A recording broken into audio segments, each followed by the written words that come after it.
Konsep wilayah dan tata ruang. Wilayah atau region merupakan ruang dari permukaan bumi yang memiliki ciri atau karakteristik tersendiri yang membedakan dari wilayah lain di sekitarnya. Wilayah dapat kita lihat sebagai suatu ruang di permukaan bumi.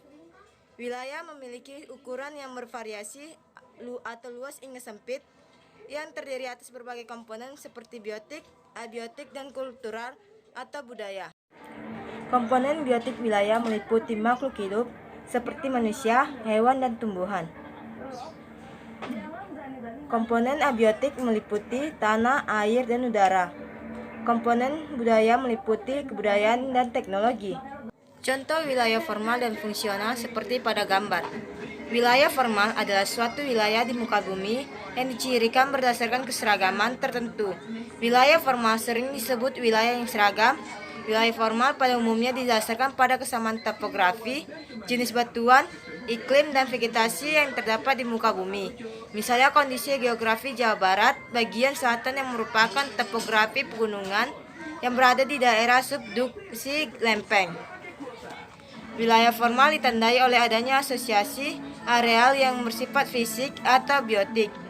Asosiasi areal adalah hubungan antara aspek-aspek alamiah sehingga melahirkan kondisi tertentu yang memungkinkan terjadinya wilayah formal.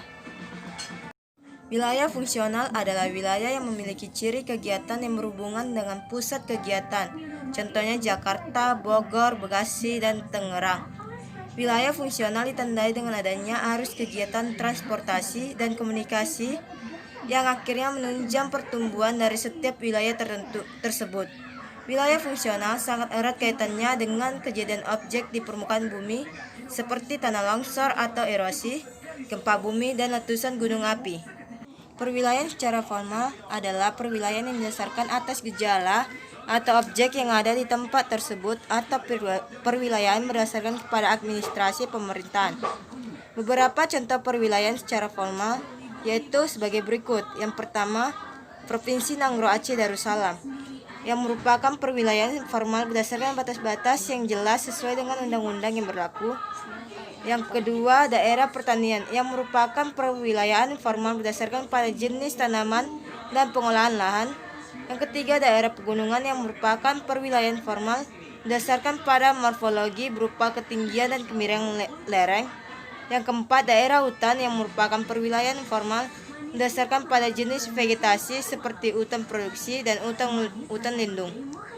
Perwilayahan secara fungsional adalah perwilayahan yang didasarkan atas fungsi, asal-usul, dan perkembangannya. Beberapa contoh perwilayahan secara fungsional yaitu sebagai berikut. Yang pertama, daerah konservasi adalah penanaman perwilayahan secara fungsional karena penamaan ini didasarkan pada fungsi atau peruntukannya, bahwa daerah tersebut sebagai daerah yang harus dipertahankan fungsinya. Yang kedua, daerah satelit adalah penamaan perwilayahan secara fungsional karena penamaan ini didasarkan pada fungsi daerah tersebut sebagai penyangga agar penduduk dan kegiatannya dapat disebar ke kota-kota kecil yang ada di sekitar kota utama. Daerah penyangga adalah penamaan perwilayahan secara fungsional karena penamaan ini didasarkan pada fungsi daerah tersebut sebagai pelindung atau penyangga bagi daerah yang lain. Dan yang terakhir, daerah resapan adalah penamaan perwilayahan secara fungsional karena penamaan ini didasarkan pada fungsi daerah yang dijadikan sebagai daerah resapan air hujan.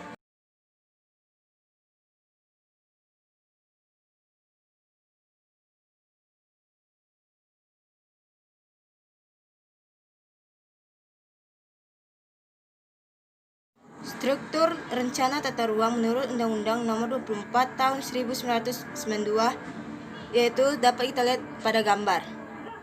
Tata ruang merupakan upaya untuk mengatur struktur dan pola pemanfaatan ruang. Landasan penataan ruang wilayah di Indonesia adalah Undang-Undang Penataan Ruang Nomor 24 Tahun 1992. Yang pertama, tujuan pemanfaatan ruang. Tujuan pemanfaatan ruang adalah menciptakan hubungan yang harmonis di antara berbagai subwilayah. Menurut Undang-Undang Nomor 26 Tahun 2007, tujuan pemanfaatan ruang yaitu keterpaduan, keselarasan, keberlanjutan, keberdayagunaan, dan keberhasilan gunaan, keterbukaan, kebersamaan, dan kemitraan, perlindungan, dan kepentingan umum. Struktur dan pola ruang wilayah. Pola pemanfaatan ruang wilayah adalah tergambarkannya pemanfaatan ruang secara menyeluruh. Pola pengendalian pemanfaatan ruang. Pemanfaatan ruang adalah kebijakan dan strategi yang perlu ditempuh agar rencana pemanfaatan ruang dapat dikendalikan menuju sasaran yang diinginkan.